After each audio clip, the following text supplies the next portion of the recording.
우리나라 영화 중에 최초로 아카데미 시상식에서 작품상, 또 감독상 이런 여러 상들을 한꺼번에 받은 영화가 있습니다.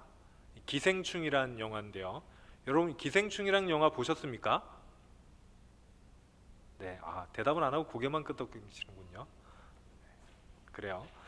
사실 이 아카데미상이라는 게 저한테는 굉장히 멀게 느껴졌던 상이었습니다. 어렸을 때부터 1년에 한 번씩 이 아카데미 시상식을 보던지 아니면 기사로 접했었지만 우리나라 영화가 여기에 노미네이트 되는 것도 이상했었는데 수상까지 하는 게 저한테는 좀 낯설게 느껴졌었습니다. 요즘에는 얼마 전에 이제 배우상도 받고 뭐 이렇게 이제는 좀 가까운 상처럼 느껴지기도 하는데요.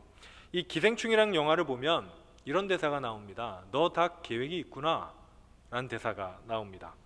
영화 주인공이었던 아들 그리고 아버지 이 사이에서 있는 대화인데, 아들이 거짓말을 해서 이 부잣집에 과외 자리를 하나 따내게 됩니다. 그리고 이제 아버지한테 그 사실을 얘기하면서 아버지한테 이렇게 얘기하는 거죠. 이 사실은 거짓말이 아니다. 내가 어차피 그 대학교 갈 거다. 이 과외로 돈 벌어서 그 대학교를 갈 거기 때문에 그건 좀 미리 받은 거기 때문에 거짓말 아닙니다 라고 하니까 이 송강호 씨가 연기했던 그 아버지가 아들한테 너는 다 계획이 있구나 이렇게 이야기를 했었습니다. 그런데 이 영화를 보면 여러분 이 계획이 이루어집니까? 스포일러가 될 수도 있지만 이 영화에서는 모든 계획이 다 무너집니다.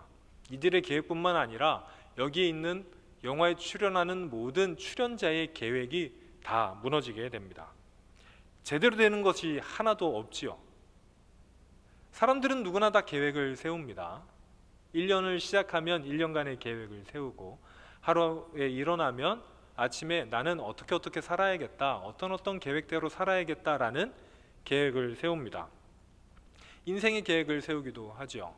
지금 여러분 만약에 대학에 다니고 있다면 이제 어떻게 내가 이 대학을 잘 마무리하고 취업을 해야지, 또 어떤 데 취업을 해서 또 결혼을 해야지, 결혼을 하고 나면 자녀를 낳아야 되고 자녀를 낳고 나면 어떻게 내 인생을 살아야지 라는 계획들이 있지만 여러분 이 계획들이 다 이루어집니까? 그대로 이루어질까요? 그건 잘 모르겠습니다. 이것이 아마 이 기생충과 우리의 삶이 닮은 부분이 아닌가 싶습니다. 우리가 이루는 계획들은 그대로 이루어지는 경우가 오히려 더 없습니다. 그래서 기생충에 보면 절대 실패하지 않은 계획이 있다고 이야기하죠. 그것은 뭐냐면 무계획, 계획이 없으면 실패하지 않는다라는 겁니다. 여러분 왜 이럴까요? 왜 우리의 계획은 이렇게 항상 실패하기 마련일까요? 그것은 우리에게 계획을 이룰 수 있는 능력이 없기 때문입니다. 우리는 계획을 세울 수 있습니다. 하지만 계획을 이룰 능력은 없습니다. 우리가 생각하지도 못했던 엄청난 상황들이 닥쳐올 때 우리는 그것을 막을 수 있는 능력도 없고 예견할 수 있는 지혜도 없습니다. 만약에 2020년 1월에 누가 우리에게 온 세상 사람들이 바이러스로 인해서 다 마스크를 쓸 것이고 교회에서 지금처럼 다 마스크를 쓰고 예배를 드릴 거라고 얘기를 했다면 여러분 믿었었겠습니까?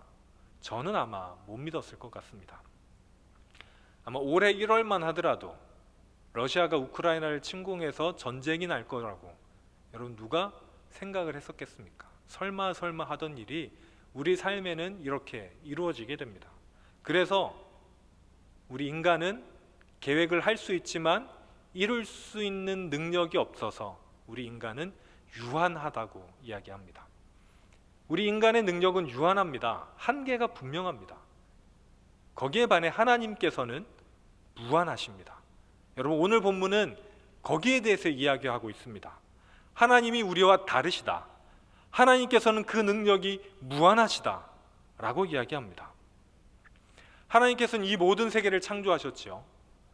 물질적인 것만 창조하신 게 아니라 우리가 지금까지도 발견하지 못했던 법칙도 하나님께서 창조하셨습니다. 여러분 물건들이 서로 당기는 중력의 법칙은 누가 만드셨을까요? 하나님께서 만드셨습니다. 그래서 하나님이 이 모든 것을 창조하시고 지금도 운행하시고 지탱하고 계신 그 하나님을 우리는 무한하신 하나님이라고 부르고요, 전능하신 하나님이라고 부릅니다. 그리고 그 전능하신 하나님을 담은 이름, 그 의미를 담은 이름이 오늘 우리가 살펴볼 엘샤다이입니다. 여태까지 우리가 살펴본 하나님의 이름들이 꽤 됩니다.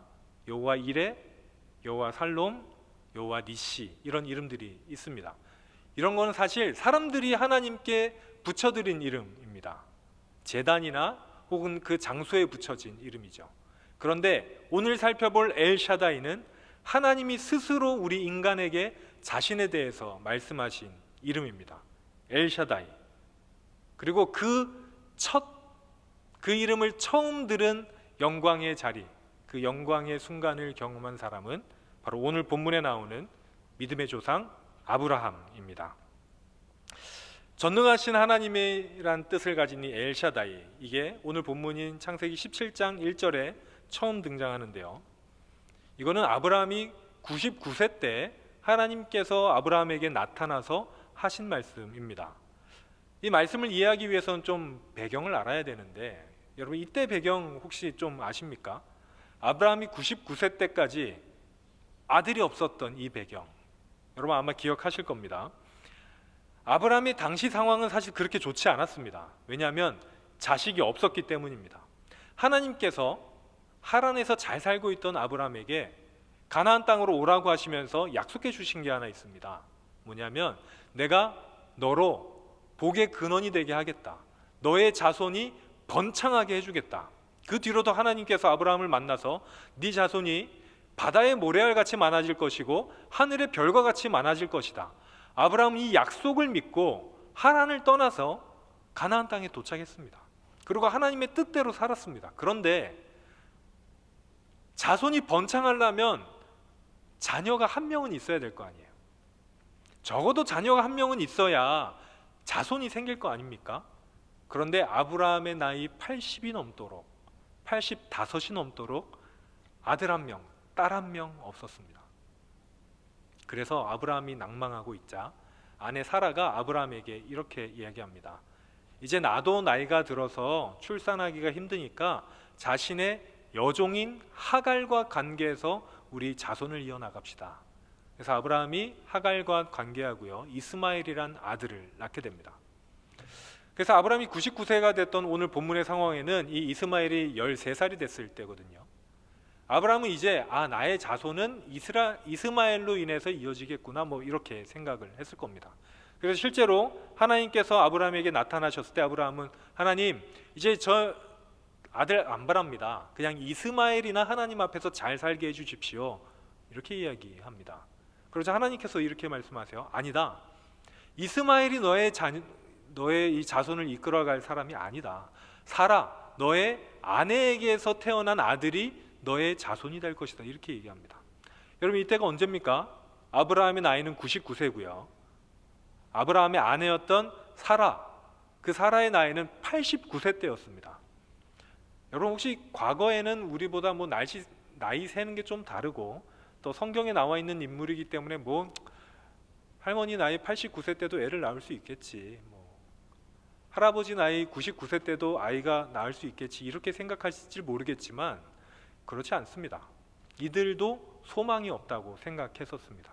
그런데 하나님께서 너희에게 아들이 생길 것이다 라고 이야기하시면서 하신 말씀이 뭐냐면 나는 전능하신 하나님이다 라고 이야기하시는 것이죠. 여기에서 전능하신 하나님이란 뜻은요, 두 가지가 있습니다. 하나는 하나님께서 모든 것을 다 하실 수 있다는 겁니다. 온 세상을 지으신 하나님께서 어떤 일도 하실 수 있다, 이런 것도 있지만요, 여기서 정말 하나님께서 하시고 싶었던 일은 아브라함이 이해 못하고 사라가 이해 못하고 누구도 이해할 수 없는 그 하나님, 아니 하나님 자녀를 번창하게 해주신다고 하셨으면 자녀를 주셔야지요. 왜 아직도 안 주십니까? 나이가 100세가 가까웠어도 왜 아직도 주시지 않습니까? 하나님을 이해할 수 없습니다 라고 말하는 인간을 향해서 하나님은 나는 너희가 이해할 수 없는, 너희와는 다른 하나님이다 라고 말씀하시는 겁니다. 그 단어가 바로 엘샤다이입니다.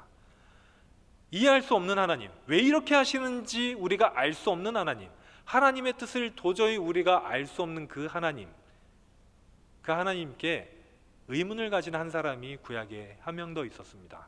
그 사람의 이름은 욥이라고 합니다. 여러분, 욥기 읽어보셨나요? 제가 우리 청년들에게 성경을 좀 읽게 해야겠다는 결심을 지난주 세미나 때 분명히 했습니다. 우리 앞으로 성경을 열심히 읽도록 합시다. 자, 이 욥은, 특히 이 욥기는 구약에서 굉장히 특별한 위치를 차지하고 있습니다. 짧게 구약에 대해서 얘기를 하자면, 구약 전반에 흐르는 사상을 우리는 신명기에서 찾을 수 있는데, 그래서 그 사상의 이름을 신명기 사상이라고 부릅니다. 신명기 사상이 뭐냐면, 간단히 얘기해서 하나님께 순종하면 복을 받고 하나님께 불순종하면 저주를 받는다, 이거예요.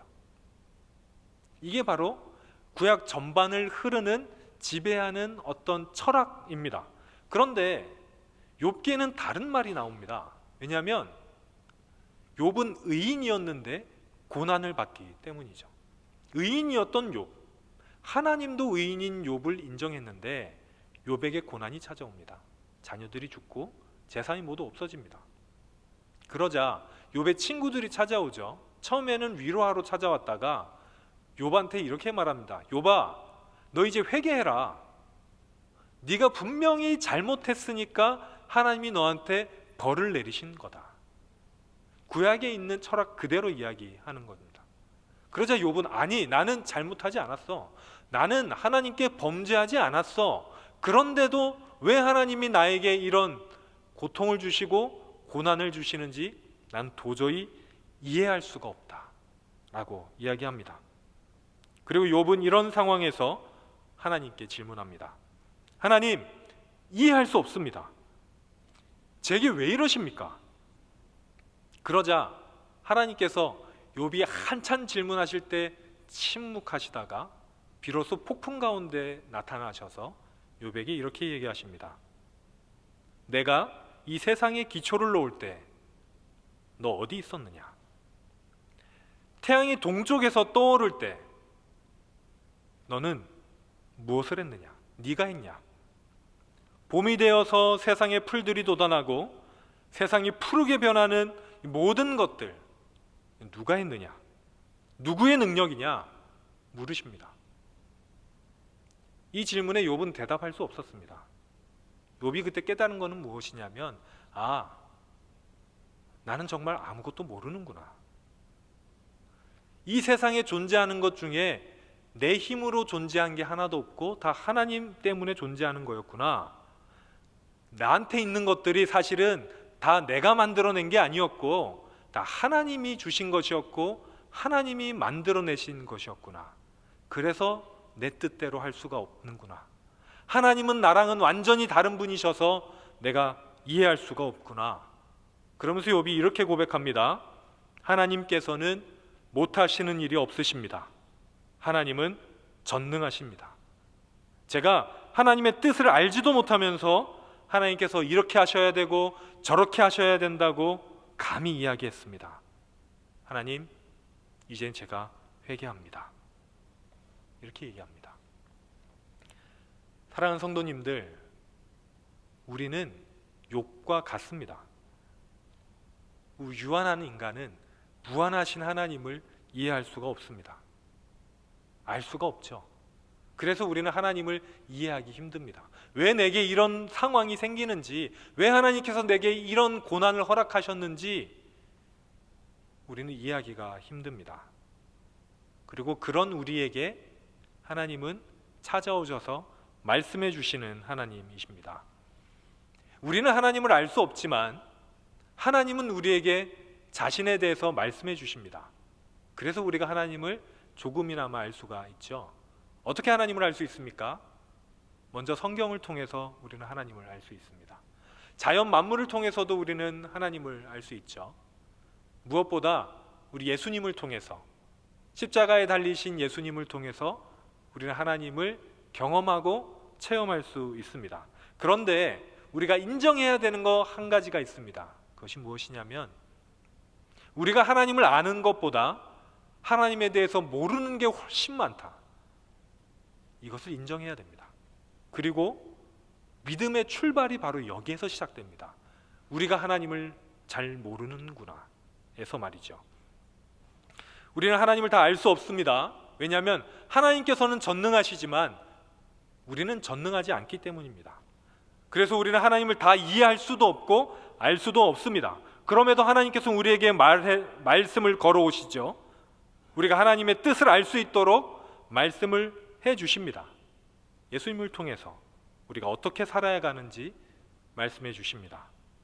여러분, 그래서 진정한 믿음이란 무엇이냐면요, 예수님을 보고 예수님을 통해서 우리에게 그 말씀하시는 하나님의 뜻을 따라 사는 것을 이야기합니다. 그런데 거기에 한 가지가 필요합니다. 무엇이냐면 신뢰입니다. 여러분, 믿음은 신뢰입니다. 하나님을 신뢰하는 거예요. 하나님이 우리를 사랑하시는 것을 신뢰하는 겁니다. 하나님이 우리의 계획은 무너지지만 우리를 향한 하나님의 계획이 있다는 사실을 신뢰하는 겁니다. 믿음은 하나님이 계시다는 것을 아는 것을 넘어서 하나님께서 우리를 사랑하시고 우리를 향한 계획이 있다는 것을 신뢰하며 나가는 것이 믿음입니다. 나를 사랑하시는 하나님의 사랑을 신뢰하는 것이고요, 나를 향한 하나님의 선하신 계획을 신뢰하는 겁니다. 하나님은 전능하시고 우리와 질적으로 다르고 완전히 다른 분이시지만 그 전능하신 하나님이 나를 사랑하신다는 것을 믿음으로 고백하는 것, 그것이 바로 신앙입니다. 그래서 우리에게 복된 소식이 있습니다. 우리에게 복음이 있습니다. 그것이 뭐냐면 하나님은 신뢰할 만한 분이다. 하나님은 우리를 사랑하시는 분이다 라는 겁니다. 여러분, 베드로가 예수님을 처음 만났을 때는 베드로가 고기 잡을 때였습니다. 베드로가 밤새도록 고기를 잡는데 그날따라 고기가 한 마리도 안 잡혔습니다.